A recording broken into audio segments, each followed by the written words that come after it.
vây quanh nếp sâu chân rè, lặng thầm nhìn anh đăm đăm rồi thẹn thùng che mắt điếc. Bé nay không còn cô bé như năm nào, em đã lớn thật rồi. Hôm nay em đã thành nàng con gái xinh thân xinh, đôi môi tươi thơm nồng làm anh ngẩn ngơ trong lòng. Để rồi làm sao anh quên lần hẹn hò em đã đến, dắt nhau qua cầu đuôi bắt nhau trên đồi, tình yêu nói thành lời.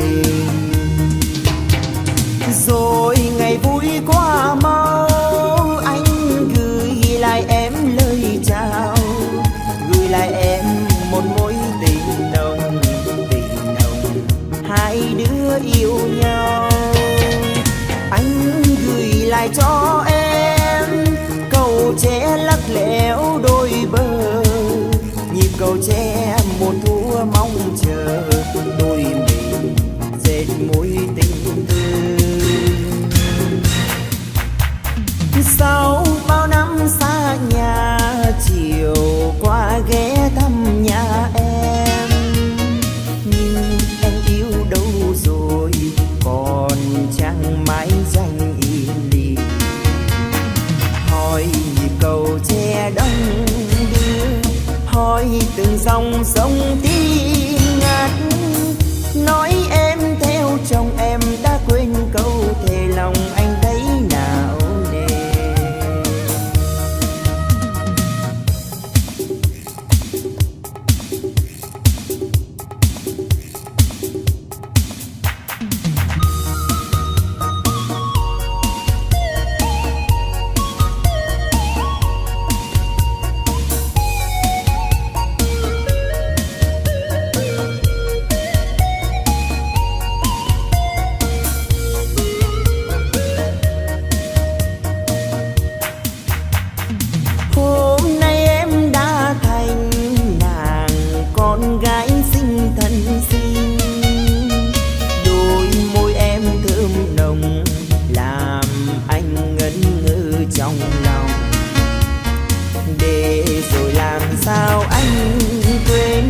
Lần hẹn hò em đã đến, dắt nhau qua cầu đuôi bắt nhau trên đồi, tình yêu nói thành lời.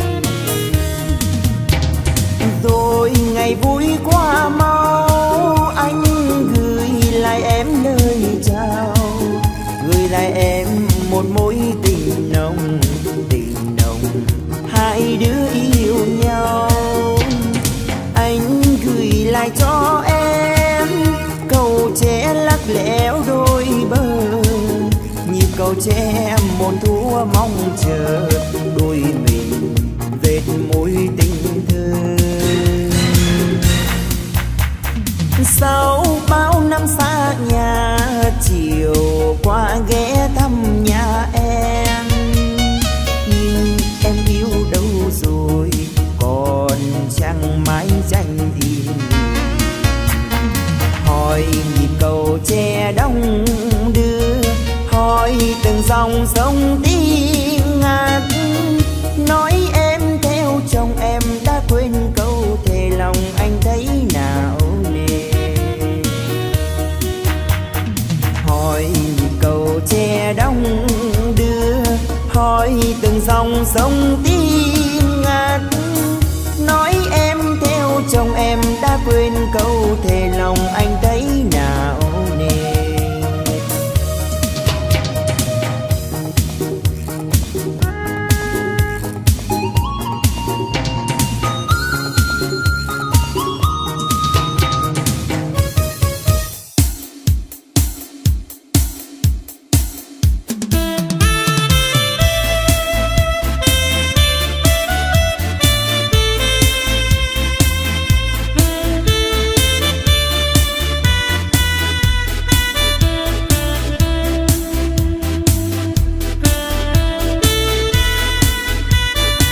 Đã bao lâu rồi bà nằm đứng trông con về.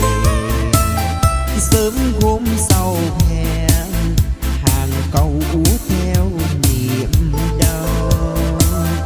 Chập chờn xa xa nghe đồn con về đầu làng. Lòng mừng rưng rưng mắt cười theo giọt lệ rơi. Tiễn con ra đi hàng tre mới lên ngang đầu. Lúc nghe con về chồi măng đã xanh thành tre. Mẹ chờ tin con như cánh đồng chờ mùa mưa tới. Lặng lờ bên sông ngóng tìm nơi nào là con. Trời làm giông tố làm chi chỉ đêm đau lòng. Lạy trời mưa tuôn rơi trên cánh đồng đợi chờ. Đừng làm cho chia cách nhau gia đình lìa tan. Mẹ già côi cút thầm mong có con bên cạnh. Dù hát cơm khô nhưng lòng mẹ nghe ấm áp. Một giọt canh chua sớm đầy tình mẹ con.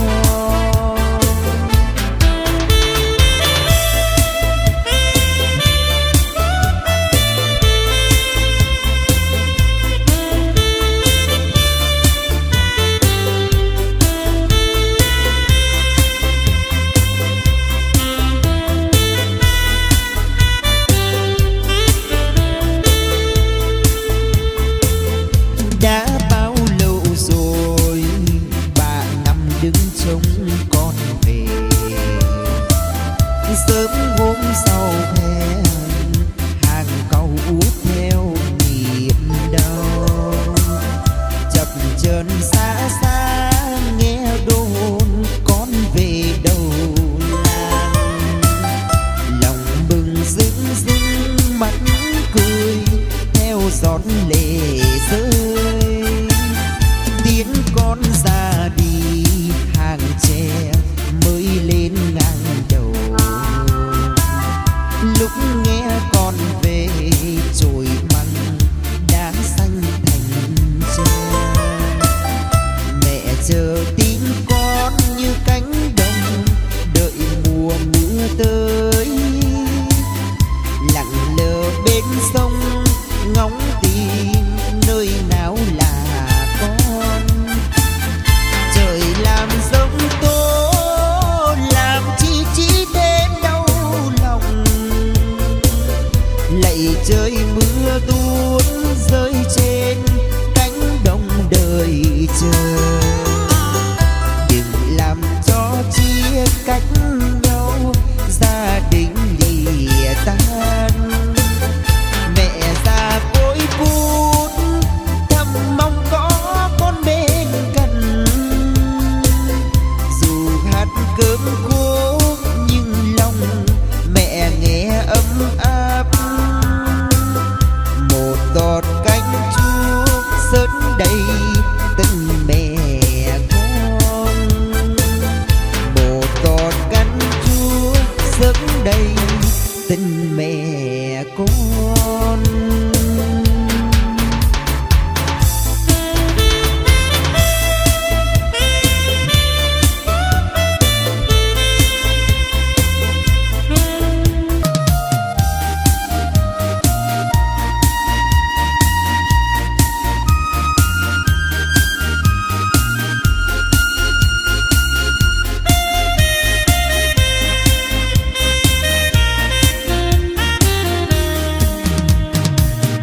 Con biết bây giờ mẹ chờ tin con. Khi thấy mai đào nở vang bên nương. Năm trước con thẹn đầu xuân sẽ về. Nay én bay đầy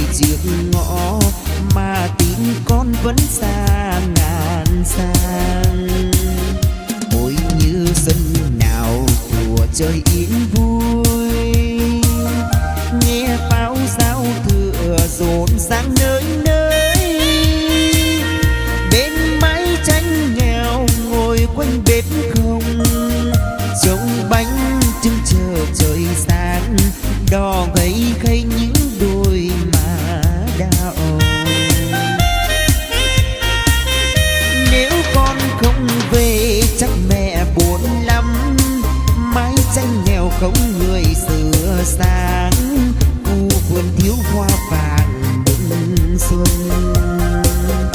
Đàn trẻ từ ngày chờ mong anh trai sẽ mang về cho tà áo mới, ba ngày xuân đi quê xóm riêng.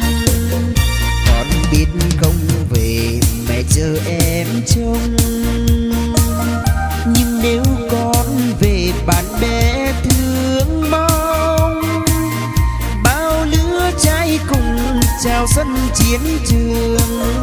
Không lẽ riêng mình êm ấm, mẹ ơi con xuân này vắng nhà.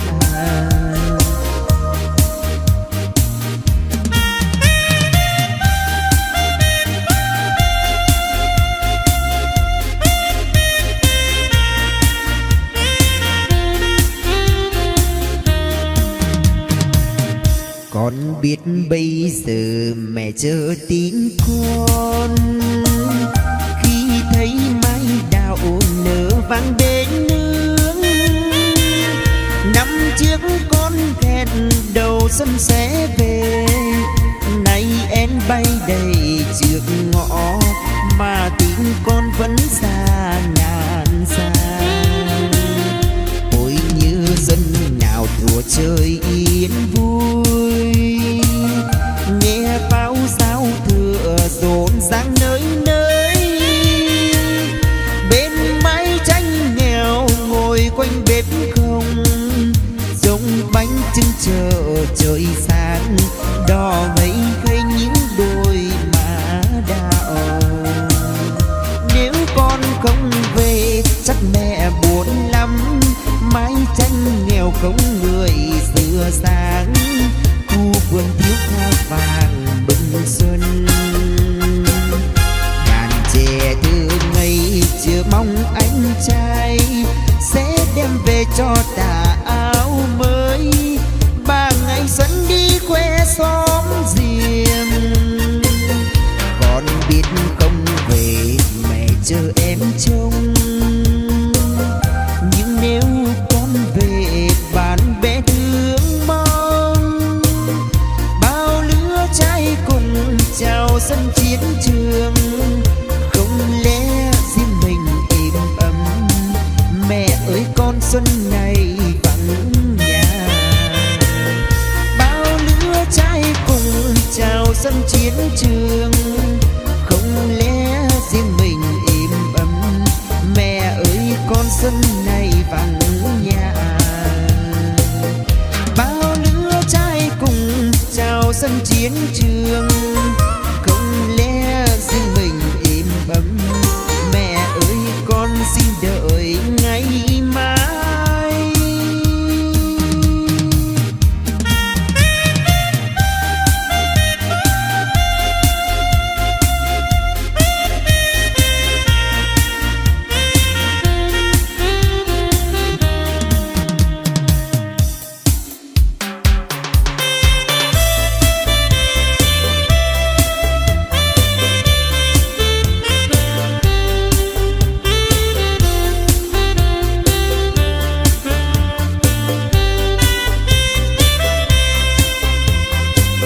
Xuân này con về mẹ ở đâu,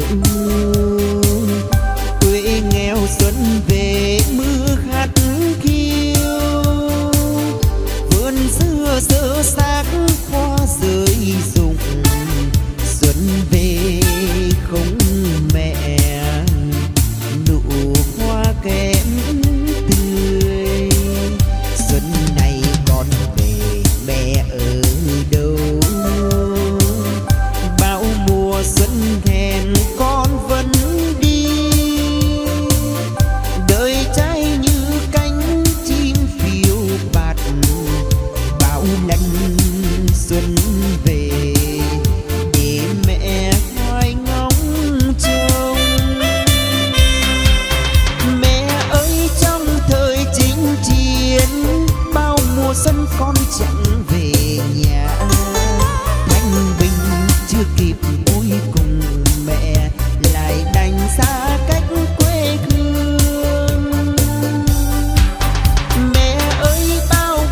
xuân đến, bao lần con mong mỏi ngày về. Xuân này con về quê tìm mẹ, thì mẹ giờ đã ra đi. Xuân này con về mẹ ở đâu? Quê nghèo xuân buồn thêm hắt hiu, còn đâu năm tháng xưa thơ dại giao thừa bên mẹ, ngồi kể chuyện tích xưa.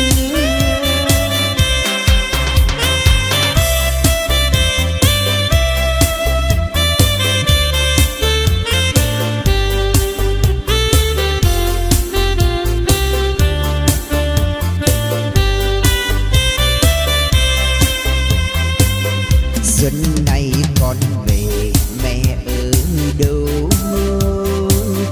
Quê nghèo xuân về mưa hắt hiu, vườn xưa sơ xác hoa rơi rụng.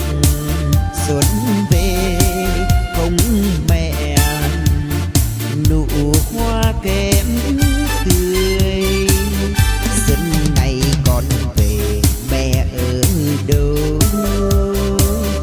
Bao mùa xuân hẹn con vẫn đi, đời trai như cánh chim phiêu bạt. Bao lần xuân về để mẹ hoài ngóng trông. Mẹ ơi trong thời chinh chiến, bao mùa xuân con chẳng về nhà. Thanh bình chưa kịp vui cùng mẹ, lại đành xa cách quê hương. Mẹ ơi bao mùa xuân đến, bao lần con mong mỏi ngày về.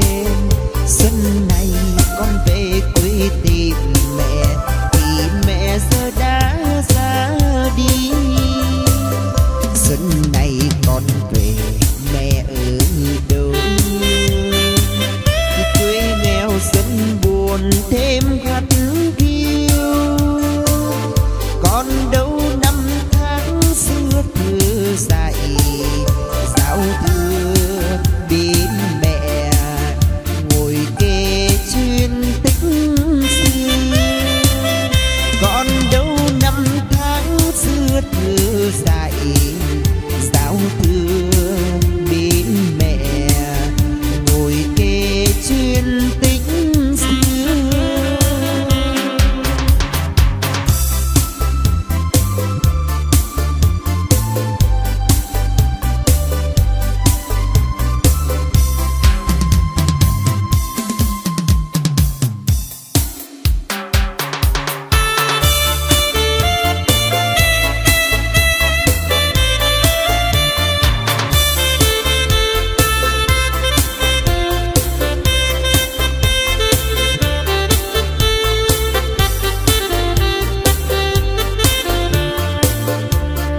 Mùa xuân này về trên quê ta, khắp đất trời biển rộng bao la. Cây xanh tươi ra lá trổ hoa, chào mùa xuân về với mọi nhà. Thành phố Hồ Chí Minh quê ta đã viết nên thiên anh hùng ca. Thiên anh hùng ca ngàn năm sáng chói, lưu danh đến muôn đời. Thành phố Hồ Chí Minh năm nay, mùa xuân về dập bóng cờ bay.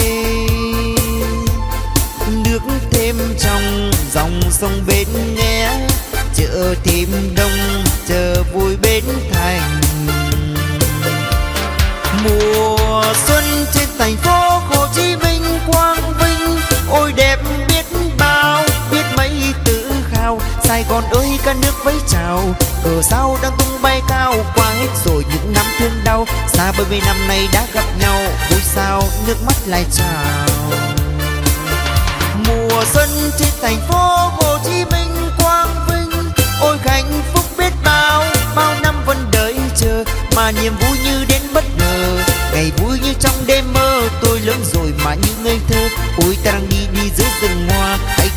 đi giữa rừng cờ.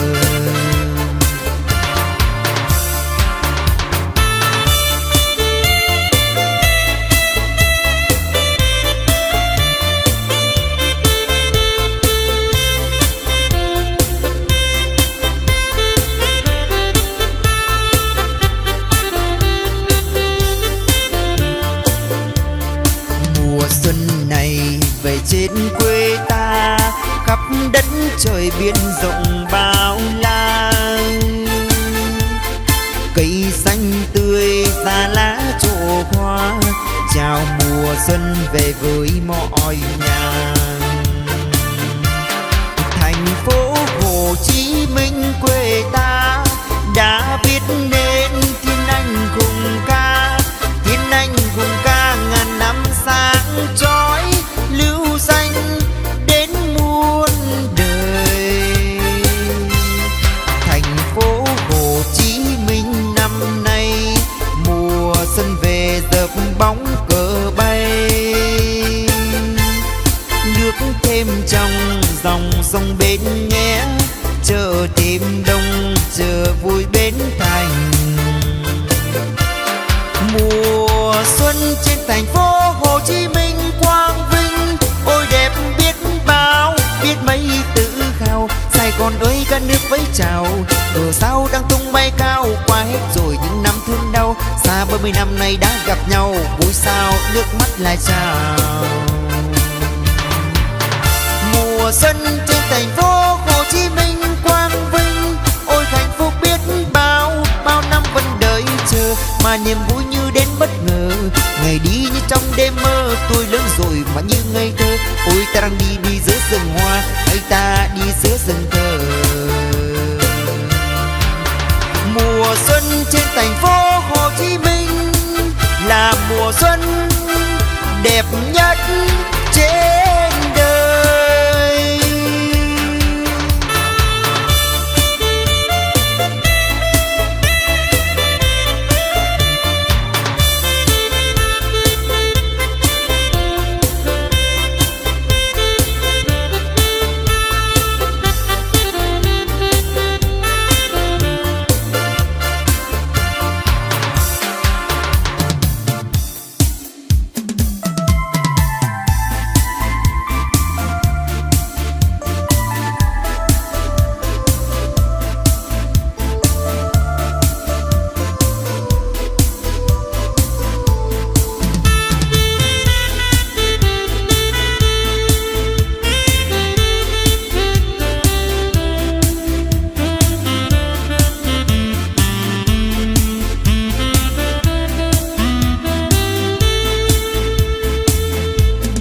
Trong thế gian đang tưng bừng đón xuân, chắc nàng xuân năm nay đẹp bội phần.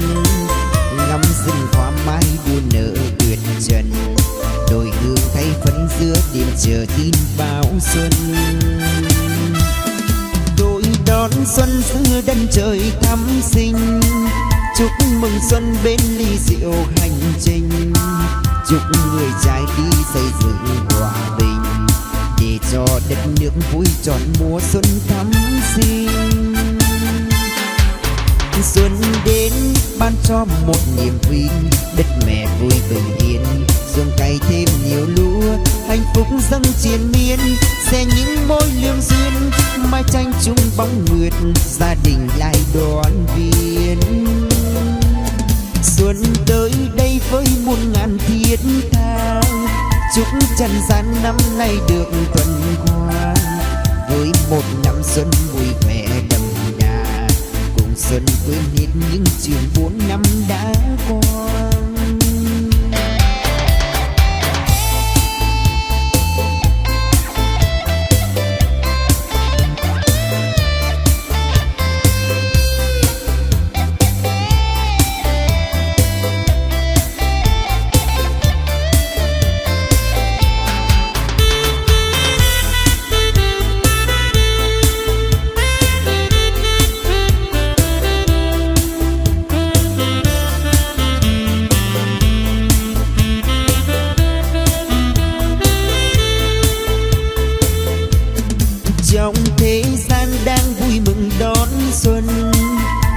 nàng xuân năm nay đẹp bội phần, ngắm rừng hoa mai đua nở tuyệt trần, đôi hương thay phấn giữa đêm chờ tin báo xuân.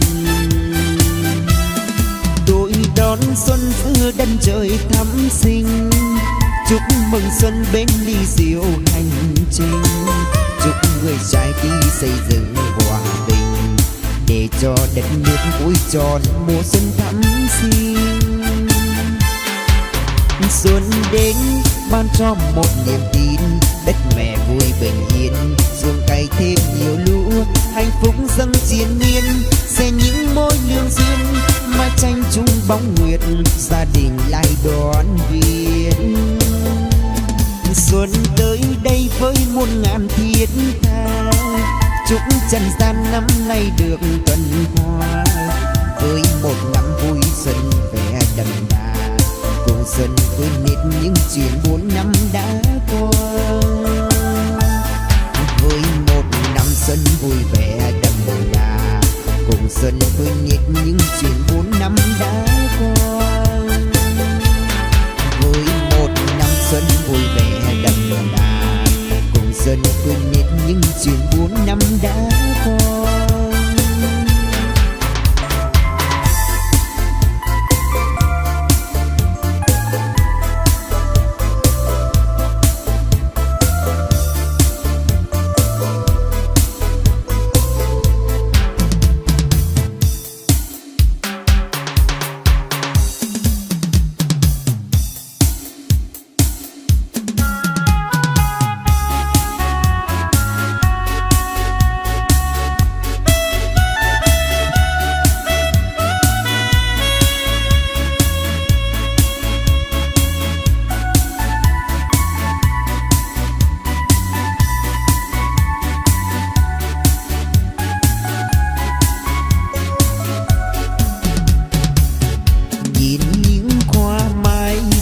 Đây trước sân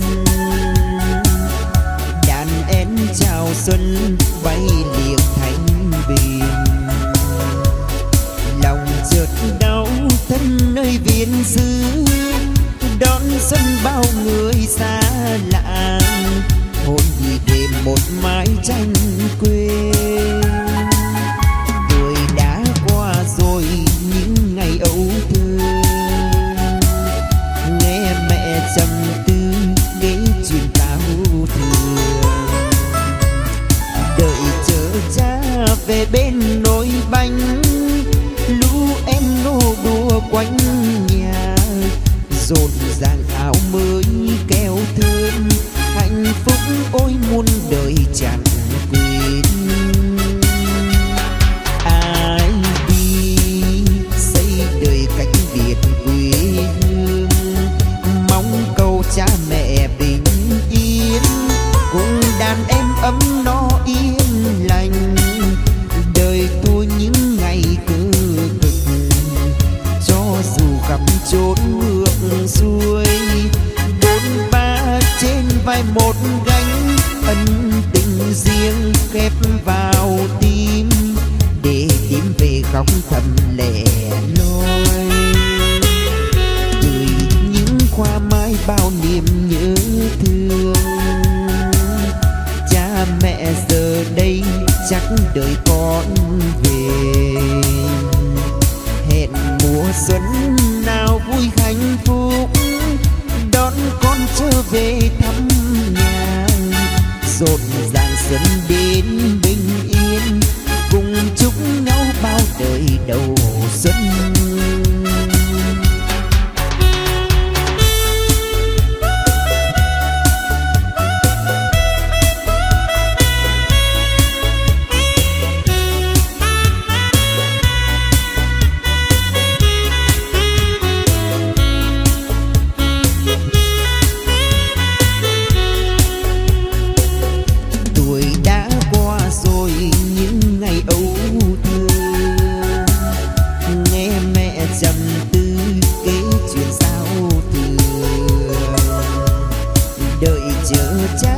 Về bên nồi bánh, lũ em nô đùa quanh nhà, rộn ràng áo mới kéo thơm, hạnh phúc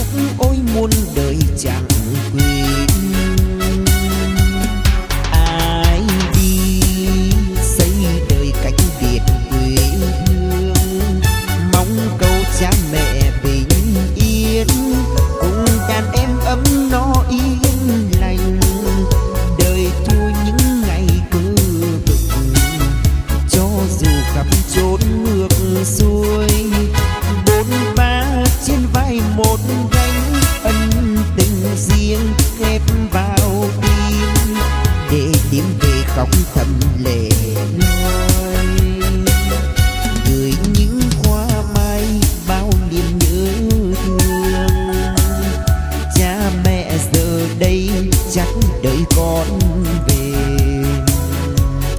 Hẹn mùa xuân nào vui hạnh phúc đón con trở về thăm nhà. Rộn ràng xuân đến bình yên, cùng chúc nhau bao lời đầu xuân. Hẹn mùa xuân nào vui hạnh phúc đón con trở về thăm nhà. Rộn ràng xuân đến bình yên, cùng chúc nhau trong đời đầu xuân.